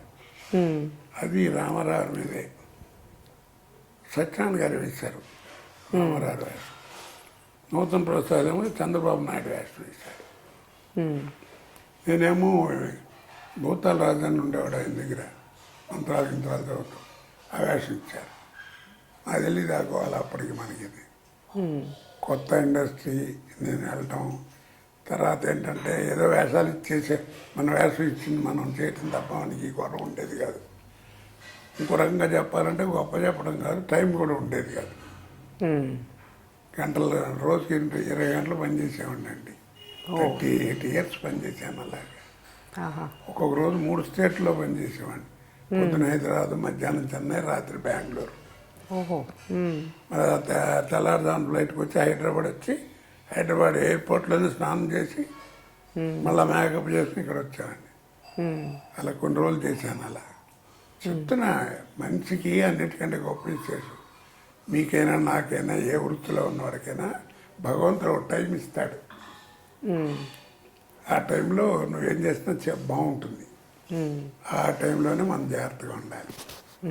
ఆ టైంలో మనం ఏదైనా మిస్బిహేవ్ చేసి మన కెరీర్ మనమే పాడు చేసుకుంటాం. అక్కడేదో భగవంతుడు నా దయ వల్ల నాకు ఆ పీరియడ్లో నేనేమి చేయకుండా జాగ్రత్తగా ఉన్నాను కాబట్టి ఇప్పటిదాకా బతుకున్నా. ఈ విషయం మీరు మీ కో యాక్టర్స్కి కూడా చెప్పేవారని విన్నాను. ఇలా మన టైం వచ్చినప్పుడు మనం జాగ్రత్తగా ఉండాలి. వేణుమాధవ్ గారికి అనుకుంటా. వాడు రోజు 6 దాకా చదివి ఎవరో వచ్చారు, 2 గంటలు పనండి కాస్త 2 సార్లు ఆర్టిస్ట్ కాంబినేషన్ అని. ఏంటి అని చికాకు పడుతున్నాడు. ఏమిట్రా అన్న, ఏంటి బాబాయ్ మరీ టూ మచ్, ఇప్పుడే కదా షూటింగ్లో ఉన్న, ఇప్పుడు రమ్మంటాడు, ఇప్పుడు ఎవడో 2 రోజులు మళ్ళీ మేకప్ తీసేది ఎవడేసుకుంటాడు అని మీరేట చేశారా అని డబ్బా కాస్త చికాకు పడ్డాడు. ఇప్పుడు వాడికి చెప్పా, ఒరే నాయన చికాకు పడకు, టైం వస్తే ఎవడికి టైం ఉండదురా, జాగ్రత్త అని చెప్పేవాడిని. ఆ టైం వచ్చినప్పుడు మనం కేర్ఫుల్గా ఉండాలి. అలాగే ఆ మండలాధీశుడని సినిమా చేయాలని నాకు మద్రాసులో ARS garden, Ambika Radha gardens అని ఉండేది, చాలా ఫేమస్. లక్కీగా ఏమైందంటే నేను ఇంకో సినిమా షూటింగ్ చేస్తుంటే కృష్ణ గారు ఒక సినిమా చేస్తున్నాడు 4 రోజులు. ఆ 4 రోజులు మీ ఇద్దరం అక్కడే పక్కనే ఉన్నాం. ప్రతి పూట పిలవడం, గంటన్నర కూర్చోబెట్టుకోవడం రూమ్లో, మంచి లంచ్ అవర్లోనూ అక్కడ నా మాట విని నువ్వు చేయవయ్యా, మండలాధీశుడు సినిమా చేస్తున్నావు, నువ్వు చేస్తే గ్యారంటీగా ఉంటుంది, అట్ట ఉంటుంది, నీకు ఆ పేరు వస్తుంది, ఈ పేరు వస్తుంది అని ఒప్పేశారు. నాకేమో భయం. నా మాట విని నీ ఫోటోలు పెడతారు, కటౌట్లు పెడతారు, అవి పెడతారు, నా ఎంత పేరు వస్తుందో నీకు తెలియదు అది. ఆ టైంలో ఏంటంటే బ్యాంకు వాళ్ళేమో నీకు సెలవులు అవి ఏం లేవు అని ఒక డేట్ ఇచ్చారు. ఈ డేట్ లోపల నువ్వు వచ్చి జాయిన్ అవ్వు, లేదంటే it is deemed that you are not interested in the profession అని మీ దీన్ని తీసేస్తా ఉన్నారు. ఆ ఉత్తరం నాకు అందేటప్పటికీ 8 రోజులు అయిపోయింది ఆ డేటు. చెప్తున్నా, అప్పుడు ఆ లెటర్ రాకముందండి, ఇది ఆఖరిది, వాళ్ళేమో రమ్మంటున్నారు, ఇదే మళ్ళీ వెళ్ళి బ్యాంకులో చేరాలంటే ఇదే ఇంకా చూద్దాం అటో ఇటో సక్సెస్ అనుకో ఇక్కడ ఉండొచ్చు, లేదా శుభ్రంగా వెళ్ళి మనం బ్యాంక్ పని చేసుకోవచ్చు అని ఒక డెసిషన్కి వచ్చి చేస్తానన్నాను. దాంతో ఇంకొకటి కూడా భ్రమ ఏం పడ్డానంటే లైవ్ క్యారెక్టర్ మహాత్మా గాంధీ గారు వేషం వేసాను అనుకోండి, ఎంతమంది పేరు వస్తుంది, ఎవరు చెప్పుకుంటారు, ఎవరు తెలుసు. రామారావు అంటే ఎదుర్కొన్న లివింగ్ క్యారెక్టర్, ముఖ్యమంత్రి. ఏమైతుంది అయింది నా అడిగారు కానీ చేశాను. అది పెద్ద కాంట్రవర్సీ అయిపోయి గొడవ నాకు కొట్టబోయారు, దెబ్బలు కూడా తిన్నా. అప్పుడు ఊరేగింపు అని ఖమ్మంలో పిఎన్ నారాయణ డైరెక్షన్లో సినిమా చేస్తున్నా. ఓ రోజు పిఎన్ నారాయణ, రే కోటయ్య సారీ ఏమనుకోద్దు బాగా బిజీ ఆర్టిస్ట్వి, ఒక పూట ఒక రోజు వేస్ట్ చేస్తున్నాను, రేపు మీకు షూటింగ్ లేదురా అన్నాడు. సర్లేరా పర్లేదు, పోనీ బెదవాడ వెళ్తాను, మా అమ్మాయి కాపురం పెట్టింది అక్కడ, చూసి వస్తాను అన్న. మంచి పని రా, పోనీ ఆ పని చేసిరా, ఏమనుకోకన్నాడు. సరే అని వెళ్ళా. అప్పుడు గోల్కొండ ఎక్స్ప్రెస్ అని ఒక ట్రైన్ ఉండేది, ఇప్పటికీ ఉందనుకుంటాను. ఆ ట్రైను ఇటు వెళ్ళే టైమును బెజవాడ నుంచి అటు నుంచి బయలుదేరే టైం ఒకటి అనమాట. ఇటు వచ్చేది అటు పోయేది ఒకే టైంలో. మళ్ళీ రామారావు బెజవాడ ఈ ఇదే విశ్వబ్రాహ్మణ సంఘం మ్యారేజ్ ఇది ఓపెన్ చేస్తూ ఆ బిల్డింగ్ ఓపెన్ చేయడానికి వచ్చాడు. ఆ పూర్ణ కుంభంతో వెండి ఇది దీంతో ఆయన్ని ఆహ్వానం చేశారు. అప్పుడు పెద్ద పేపర్లో కూడా పడింది. ఆ వెండిగా చెంపు తీసుకొచ్చేసుకున్నాడు రామారావు అక్కడ పెట్టుకున్నది. అది ఎంతవరకు నిజమో తెలియదు అనుకోండి. ఆ రోజు నేను వెళ్ళేప్పటికి ఆయన ఆ ఫంక్షన్ అటెండ్ అయ్యి వెళ్తున్నాడు, హైదరాబాద్ వస్తున్నాడు ఆ ట్రైన్లో. సరే నేను మామూలుగా దిగి చూస్తే స్టేషన్ అంతా పచ్చ జెండాలు వ్యవహారం. అయ్యో బాబోయ్, ఎవరో ఉండరా ఇక్కడ, ఏదో కూడా ఇక్కడ దిగానంట, నా కర్మనే అనుకుంటున్నాను. ఎవడో చూసి కోటగాడు వచ్చాడని నచ్చారు. అదే తెలుసుకున్నారు. ఓ జనం బెల్లని పడిపోయారు. కొట్టడం, పటా కొట్టాడు. చాలా అసభ్యమైనటువంటి బిహేవియర్ కూడా చేశాడు. మీద ఇక్కడ కూర్చుని ప్యాంట్ జిప్పి ఊడదీసి తిట్టి, బూతులు తిట్టి, వేపనోడి నీకెందుకు రాక అమ్మలు తింటారా అని గొడవ చేసి నానా బీభత్సం చేస్తే ఏం చేయాలో తెలీదు. చచ్చిపోతానని భయం. ఏముందండి అక్కడ 100-150 మంది దాకా ఉన్నారు ఆయన పక్కన. పాలమైన ఒకడు సంపకాయ కొట్టాడు అనుకుంటే తగలరాని చోట తగిలి ఏ గుడ్డు వస్తే ఏం చేయాలి అర్థం. ఇన్ని రకాలకి గిరగిర తిరుగుతుంది, దెబ్బలు పడుతున్నాయి. ఓ పరిగెత్తుకెళ్ళిపోయి బయటికి వెళ్ళి గబాలను బదిలికి వెళ్ళి అక్కడ రిక్షా ఒకటి ఉంటే రిక్షా మీద నుంచున్నా. ఇక అందటం తక్కువైంది వాళ్ళకి కొట్టడానికి. ఆ టైంలో పోలీసు వాళ్ళు ఎవరో వచ్చారు, వాళ్ళు వచ్చి ఏదో పంపించారు, అయిపోయింది. అంత గొడవ అయిందండి. ఆ తర్వాత మద్రాసులో బస్సులు వేసుకురావడం, ఆయన చూడటానికి వచ్చిన వాళ్ళు బస్సులు వేసుకొచ్చి ఇంటి ముందు నుంచి కేకలు వేయటం, నాన్న గోల జరిగింది. అది కృష్ణ గారికి తెలుసు. ఏమంటే ఇటు జరిగేది, ఏమైనా వేదాలు కొట్టారంటగా అంటాడు ఆయన నవ్వుకుంటూ. ఆ టైంలో ఇండస్ట్రీ వాళ్ళు ఎవరైనా సపోర్ట్ చేశారండి? సపోర్ట్ ఎవరు లేరండి. కృష్ణ గారి సినిమాలు నాకు ఆ టైంలో అయిపోయిందండి. ఆ టైంలో నాకు ఏమైందంటే కృష్ణ గారు బాగా బిజీగా ఉండేవారు. నెలకు సినిమా రిలీజ్ అయిపోతుండేది. అందువల్ల ఆయన సినిమాలు అన్నింటిలోనూ వేషం ఇచ్చేవారు. దాంతో నాకు ఈ సినిమా చేయటం వల్ల నాకు వేషాలు పోయినాయి అన్నటువంటిది లేదు. రోజు షూటింగ్ ఉండేది, సెకండ్ సండే తప్ప. ఓకే, అలా జరిగిపోయిందండి. సరే అగైనెస్ట్గా ఉన్నాం. సరే రాఘవేంద్ర గారు కొంతమంది ఉన్నారు కదా, ఆయన వాళ్ళు మాత్రం ఒక ఏడాది వేషాలు ఇవ్వలేదు. బాలకృష్ణ అయితే చాలా ఇన్సల్ట్ చేశాడు నన్ను. రాజమండ్రి అనుకోకుండా లిఫ్ట్ దగ్గరికి వెళ్తాం. ఆయన ఏదో సినిమాకి వచ్చాడు, త్రివిక్రమ ఏదో సినిమాకి వచ్చాడు. నేను జంజాల గారి సినిమాకి వెళ్ళాను. ఆ లిఫ్ట్ దగ్గర కానీ అనుకోకుండా లిఫ్ట్ దగ్గరికి వెళ్తాం. లిఫ్ట్ కోసం వెయిట్ చేస్తున్నా. నన్ను చూసి కావాలన్నా ఫోన్ ఉమ్మేసుకున్నాడు. అంటే కోపం రాజండి. ఆయనేమో చీఫ్ మినిస్టర్ గారు అబ్బాయి, పెద్ద హీరో, మంచి మాస్ ఫాలోయింగ్ ఉంది. ఎలా ఉంటుంది, కడుపు మండదు చూసేప్పుడు. బట్ ఆయన కూడా యాక్టరే కదా, సో అర్థం చేసుకుని ఉండొచ్చు. మొత్తానికి వాళ్ళందరూ కోపంగా ఉండేవారు, బూతులు తిట్టేవారు కనపడితే. ఒకరోజు చేసినంతకాలం ఏమో నన్నేమో శబాస్ అన్నారు షూటింగ్ చూసి పరుచూరు వాళ్ళు. చేస్తుంటే ఏం చేస్తున్నావా అని అనేవారు. ఆ రోజు ఎయిర్పోర్ట్లో ఆయన బ్రహ్మశ్యామిత్ర ఏదో సినిమా చేశాడు ఆయన, రామారావు. దాన్ని డబ్బింగ్ చెప్పడానికి వచ్చాడు మద్రాసు. డబ్బింగ్ చెప్పి వెళ్తున్నాడు ఆయన అన్నమాట. పైగానేమో వాళ్ళ ప్రొడ్యూసర్స్ కౌన్సిల్ లాంటిది ఏదో మద్రాసులో మీటింగు. ఇటు నుంచి దాసనారాయణరావు, రామనాయుడు గారు వీళ్ళందరూ ఉన్నారు. అటు ఆయనేమో వస్తూ ఆయన మా ఉద్యమగలతో అటు వస్తున్నాడు. విజయచంద్ర అని ఉన్నాడు, ఆర్టిస్ట్ తెలుసుగా మీకు. ఆయన నా ముందు నుంచి ఉన్నాడు. రామారావు వస్తున్నారు, పక్క నుంచి కనపడకంటున్నారు అందరూ. నన్ను బ్యాగ్ అక్కడ పెట్టి కాదు చూస్తుండండి, ఇప్పుడే వస్తానన్నా. ఆయన అనుకున్నాడు నలుచుకు వెళ్తున్నాను కావచ్చు అనుకున్నారు. గబగబా వెళ్ళిపోయి నమస్కారం సార్ అన్నాను. ఆయన ముందు గుర్తుపట్టలేదు అనుకుంటాం. గుర్తుపెట్టాడో లేకపోతే అని తర్వాత నువ్వా విన్నానయ్యా నీ గురించి, నువ్వు మంచి ఆర్టిస్ట్ అని. You are a very good artist, చాలా మంచి. చూసావా ఆరోగ్యం బాగుండాలి, చూసావా ఆరోగ్యం బాగుండబట్టి నేను ఇలా ఉన్నాను. Keep good health, God bless you అన్నాడు. అసలు ఆయనకి ఏం ప్రాబ్లం లేదు. ఆయనకి లేదు. టక్కున కాళ్ళదన్నం పెట్టి వచ్చేసా. అందరూ ఆశ్చర్యపోయారు, సాచోడు బీతి ఏమైపోయాడని. అప్పుడు చెప్పాను, నేను అన్నాను, రోజు మీలాంటి లత్కొరి వాళ్ళతో బూతులు తినే బదులు ఆయన కనబడి సాచోడు బీకాడు అనుకోండి, అకౌంట్ క్లోజ్ అయిపోద్ది.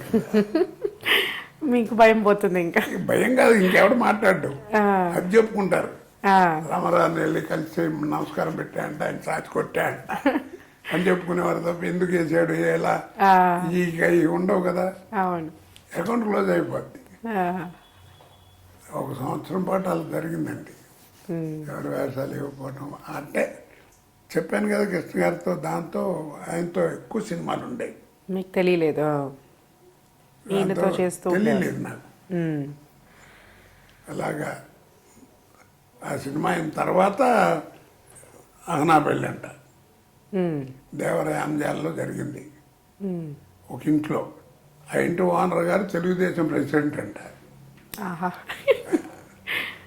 ముందు 4 రోజులు 5 రోజుల ముందే సినిమా ఓపెన్ అయింది. రాజేంద్ర ప్రసాద్ యాక్ట్ చేసాడు, అయిపోయింది అన్ని పెద్దాన్ని. ఆ రోజు నేను వెళ్తున్నాను, పోలీసు వాళ్ళు పెట్టాడు నాయుడు గారు. ఆయన చేయడానికి వెళ్ళేదన్నా అంటే కోట శ్రీనివాసరావు అన్నాడు, కోటలో ఉన్నా అంట కదా, ఆడుంటే నా వెళ్ళేవని చెప్పి ఆయన పేచి. అందుకని పోలీసు వాళ్ళు నన్ను పిలిపించి ఒక షాట్ ఒక సీన్ అయిపోయింది. అప్పుడు నాయుడు గారు అక్కడికి వచ్చాయి, మళ్ళీ ఈ సీన్ అంతా ఒకసారి యాక్ట్ చేయండి అంటున్నాడు. ఏంట్రా ఎప్పుడు లేనిది ఈయన ఇలా అంటున్నాడు అనుకుని తీరా చూస్తే తర్వాత చెప్పారు సీన్ అయిన తర్వాత.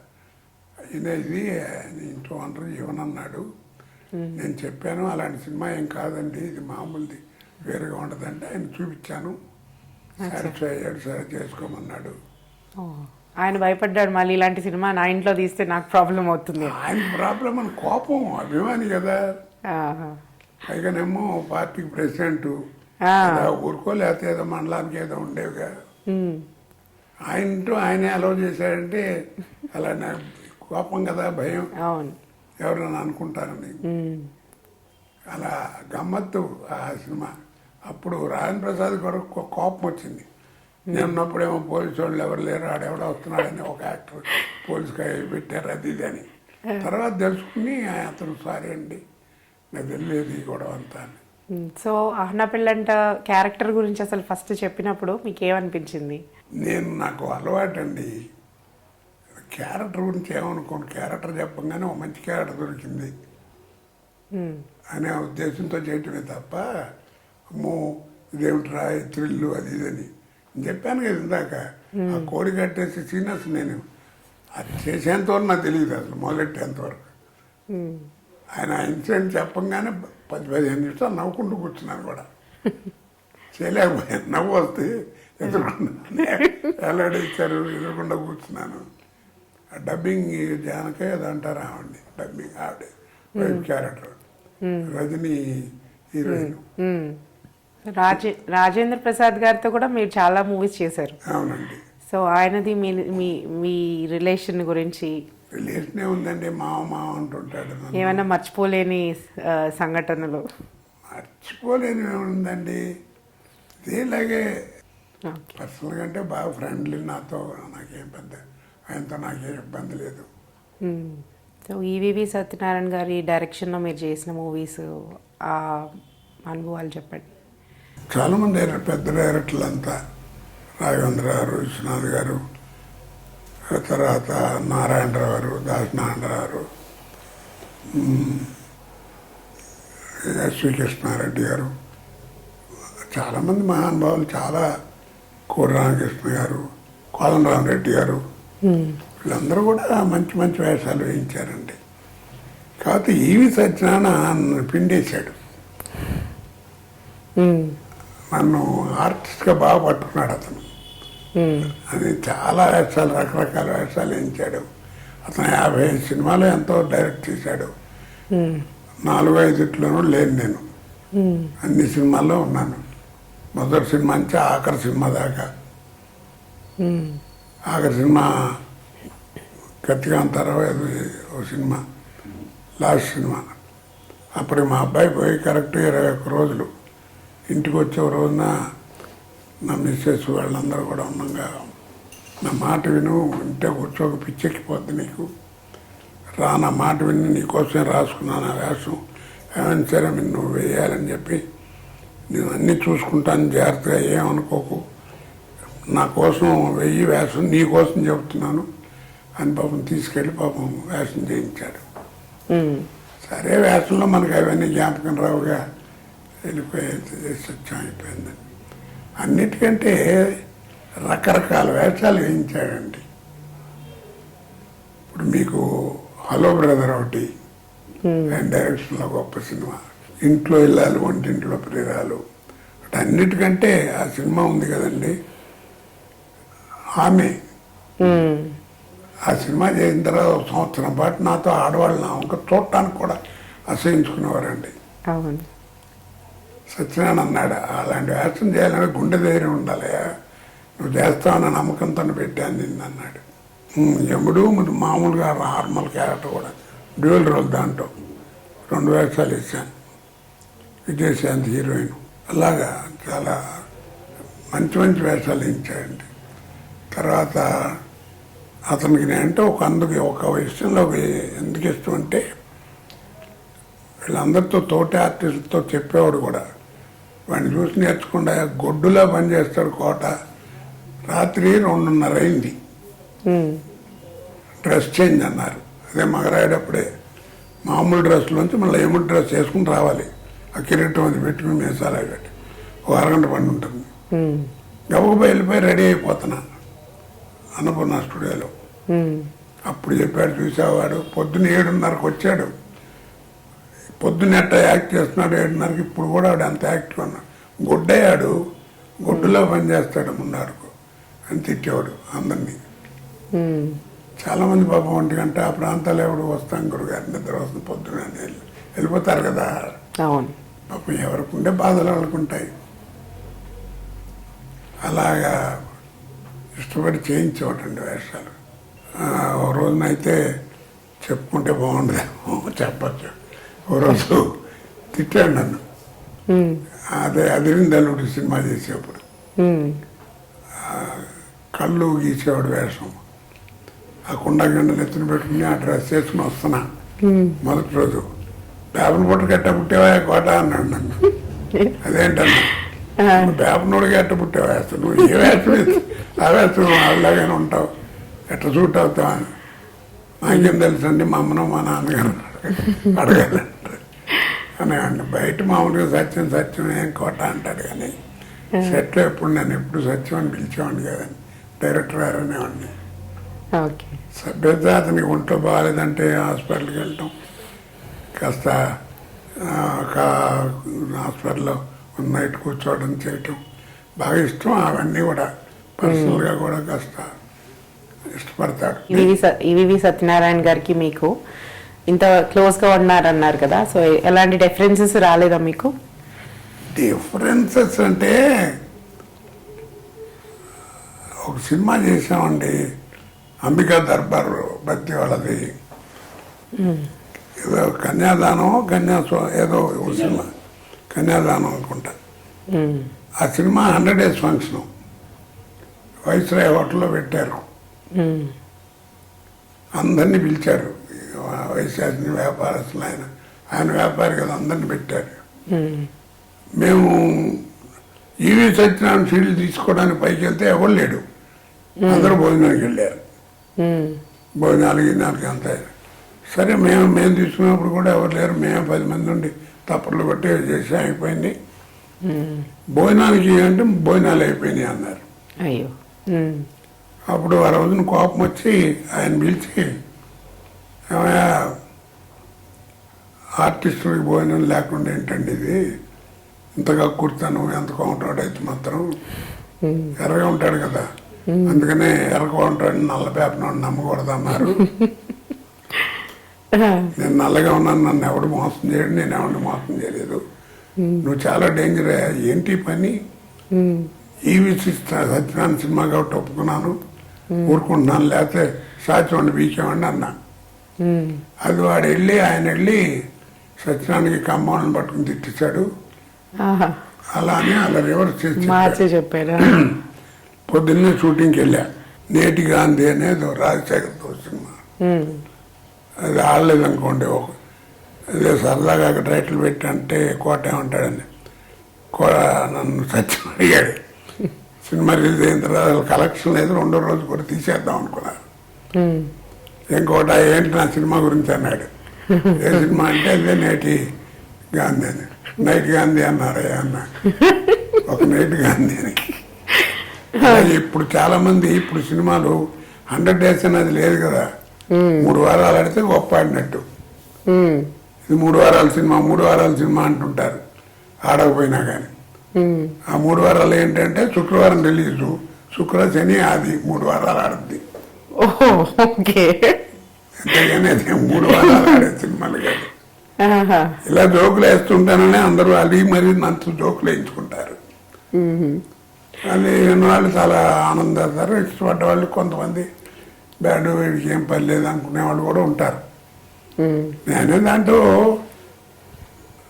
అదే ఆ నైట్ గాంధీ సినిమా షూటింగ్కి వెళ్ళా, రివర్స్లో చెప్పాడు, మేకప్ వేసుకోకన్నాడు నన్ను. నాకు ఆంధ్రజ్యోతి ఎదుర్కొన్న శ్మశానం ఉందే, దాంట్లో షూటింగ్ విలన్ వేషం అండి.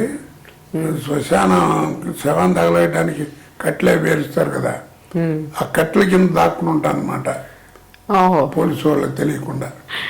ఆ సీన్ చేయడానికి ఆ కట్ల గిట్లన్నీ అరేంజ్ చేసి రెడీ చేశారు.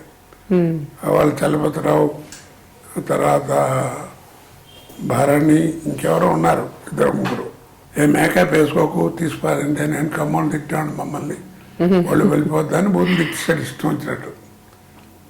ఎవరు చెప్పారా నేను అట్లా పని చేస్తానని, నువ్వు ఎవరు చెప్పారు నీకు, నాకు చెప్పిన మాట్లాడకు, ఇంకా బ్యాబ్నోడు అని కాస్త ఇష్టం వచ్చి తిట్టాడు. కోపం వచ్చి ఆ టైంలో లక్కీగా చలుపుతున్నారు అన్నాడు. నేనున్నానా వాళ్ళు అక్కడ, నిన్నేమనలేదు, క్యాష్ని తిట్టలేదు, ఈవి సత్యనారాయణ సినిమా కాబట్టి ఒప్పుకున్నా, లేదు కొట్టేవాడిని 2 అన్నాడు. అంటే మొత్తానికి ఏదో సాఫ్ట్ అయిపోయి, సరే కానీ రా షూటింగ్ రా టేకులో చేశాను అయిపోయిందండి.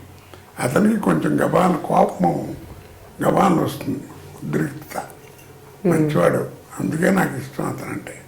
ఏదో ఉంటే మొహాన్ని బడబడబడి తిట్టేస్తాడు, మళ్ళీ తర్వాత అతన్ని మాట్లాడు. సినిమా రిలీజ్ అయిన తర్వాత టైటిల్స్ గురించి కామెంట్ చేసేవాళ్ళు కదా, సో ఎప్పుడు ఈ డైరెక్టర్ కి కోపం రాలేదా? డైరెక్టర్లు ఏంటండి, నిర్మాతలతోనే వాళ్ళే అనుకున్నారు, పిలిచి మరీ అడిగేవారు. వాటి గారు ఏంటంటే చెప్పండి టైటిల్ మీద ఏం వేశారు మా సినిమా అంటుంది. రామ్ గోపాల్ వర్మ అందరూ ఇట్టాయి. ఒక రోజున అన్నపూర్ణ స్టూడియోలో కూర్చున్న నాయసారు చెట్టు ఒకటి ఉంది, ఒకటి మామిడి చెట్టు ఒకటి, దాని కింద కూర్చుంటాడు. ఆ రోజు నేను ఉంటే కోట ఎట్రా అని పిలిచాడు. కూర్చున్న తర్వాత సరదాగా ఏంటి కబుర్లు చెప్పు. అప్పుడు ఇద్దరేనో సినిమా వచ్చిందండి, లేకపోయింది. దాంట్లో నేను విలన్ వేషం వేశాను, కోదండరామ్ రెడ్డి గారు డైరెక్టర్. అలా సినిమా ఇంకోట మన సినిమా గురించి చెప్పు అన్నాడు. ఏముంది సార్ నన్ను అడుగుతారంటే, కాదు నేను విన్నాను, నేను నీ గురించి టైటిల్ చూసి ఏదో చెప్తాడు, ఏంటి ఎలా ఉందన్నాడు. ఏముందండి ఇద్దరే సినిమాకి వెళ్ళి నిద్ర అంటున్నారు జనం అన్న. ఏదో చాలేదా నీ లెవెల్కి, కేంద్రం గట్టిగా చెప్పు అన్నాడు. ఏమన్నా అనుకుంటారండి, నేనేం పర్లేదు, నాకు ఇష్టం, ఆయన విన్నాను నేను నీ గురించి చెప్పు అన్నాడు. ఏం లేదండి దాంట్లో నాగేశ్వరను నాగార్జున ఫాదర్ అండ్ సన్గా యాక్ట్ చేస్తారు. తాగుడు అలవాటు ఉంటుంది అతనికి. ఆ ఫాదర్కి కూడా కొంచెం తెలుసు. రోజు తాగొచ్చి గొడవ చేస్తాడు, ఆయనతో మారుతాడు. అసలు నాగేశ్వర ముందు తాగుడు యాక్ట్ చేయటమే ఎవరు చూడలేడు. ఆయన ఆ వేషాలు తాగుడు వేషాలు అంటే ఆయన పేటెంట్. అవును. మరి నాగార్జున చేస్తుంటే ఎట్లా ఉంటుంది? ఆయన అప్పుడు ఏం తాగుడు నీకు లిక్కర్కి లిక్యూర్కి తేడా తెలుసు అదని ఆయన మార్కులు ఎత్తి పెడతాడు. ఒక 2-3 నిమిషాలు జరుగుతుంది ఆ సీను. అందరూ విసుకుని చాలామంది ఇంటర్వ్యూలు వెళ్ళిపోయారన్నారండి. ఇంటర్వ్యూలు వెళ్ళిపోతున్నారు. ఆపి ఏమో వెళ్ళిపోతున్నారు ఏంటి అని అడిగాను. వెళ్ళేదో లోపల వాళ్ళిద్దరూ ఏదో ఫ్యామిలీ అఫైర్స్ మాట్లాడుకుంటున్నారు, మనం వింటాం బాగుండదని వచ్చేస్తున్నాం అంటే నవ్వుకుని పాపం మామిడి మండ చేతిలో పట్టుకుంటే చిన్నది దాన్ని పెట్టి ఫెయిల్ని కొట్టింది ఒప్పదేగా ఎందుకు కదా నేను అడిగి నేను విన్నాను టైటిల్స్ గురించి బాగా చెప్తామని అన్నారు. అట్ట చెప్పించుకున్నారండి. అలాగే కృష్ణారెడ్డి గారికి నాకు ఒకసారి కొంచెం కోపం వచ్చింది. ఆయన ఉగాది అని ఒక సినిమా తీశాడు. ఆడలేదు, ఆయనే హీరో. అవును. ఎలా ఉందన్నారు. ఏముంది సమాధి కట్టారన్న ఉగాదికి. ఇంటికి వచ్చాడు. ఏంటి నన్ను పట్టుకుంటా అంటారు మీరు? ఏమనండి ఏదో ఉన్నమాట అంటున్నాను. నన్ను అడుగుతున్నందుకు నేను మరి ఏదో చెప్పాలి కదా. సీరియస్ అవ్వకండి సార్, సరదాగా ఏదో చెప్పానన్నా. సరదా అంటే అది ఇదని కాసేపు గొడవ చేసి కాసేపు అలా మాట్లాడాలి నాతో. అలా ఏవో సరదా తీసుకుని ఉంటారు, లేకపోతే ఇంట్లోనే ఉంటారు. తర్వాత రామ్ గోపాల్ వర్మ గులాబీ అని తీశాడు సినిమా. కోటగారు సినిమా గురించి టైటిల్ గురించి చెప్పండి అన్నాడు. ఏంటంటే మీకు చెప్పాను ఎవరికంటే సరదాగా ఉండదు, మీరు చెప్తే చెప్పాలి ఏమని సరే అన్నట్టే సరే చెప్పాను. టైటిల్ పేరు ఏంటండి అన్న. గులాబీ అన్నాడు. అది ఏముందండి రామ్ గోపాల్ వర్మ కృష్ణవంశీ హాబీ రెండు చేరినాయండి గులాబీ కూడా. అలాగా అంటే ఆయన నవ్వుకుని బలి చెప్పారండి అని. అలా ఉంటుందండి. నేను నిజంగా మాట్లాడేదంటే ఏదైనా వ్యంగ్యతుండి కావాలన్నాడు అనుకుంటే ఇన్నేళ్ళు ఎలా భరిస్తారు? ఎవడొకటి చంపం లాస్ట్ ఒకటి బీ కావాలి వరా అనేవాడు. వాళ్ళు ఇండస్ట్రీలోంచి పంపించారు. పిలిచి అడుగుతారండి అందరూ. సెన్స్ ఆఫ్ హ్యూమర్ అలా చేశాను. ఏదైనా అనుకోండి దానిలో. కొన్నాళ్ళు అయితే అసలు టైటిల్ పెడుతున్న కోట దీనికి ఏం పెడతాడు అనుకునేవారు. డిస్కషన్స్ కూడా జరిగేవి.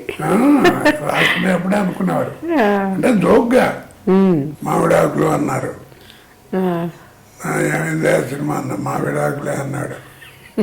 తర్వాత ఒక సినిమా పెళ్లివారం అండి అని తీశాడు ఒక సినిమా. అవును. ఏంటి గురుగారు సినిమా ఏంటన్నాడు. బాలసుబ్రహ్మణ్యం గారు యాక్ట్ చేశాడు దాంట్లో. ఎలా ఉంటుంది ఈ సినిమా అన్నాడు. ఆయనకి నచ్చలా కదా అది ఆ సినిమా. ఏముందని టైటిల్ వెళ్ళిన ఉంది కదా అని. ఏంటన్నాడు. పెళ్లి వారం అండి అన్నాడు. వారం ఆడుతుందని. వారం ఉండే వారం కంటే ఎక్కువ ఆడదంటే నవ్వుకున్నాడు. ఓకే అలాగా సరదాగా అడుగుతుంటారు, చెప్పుకుంటుంటారు.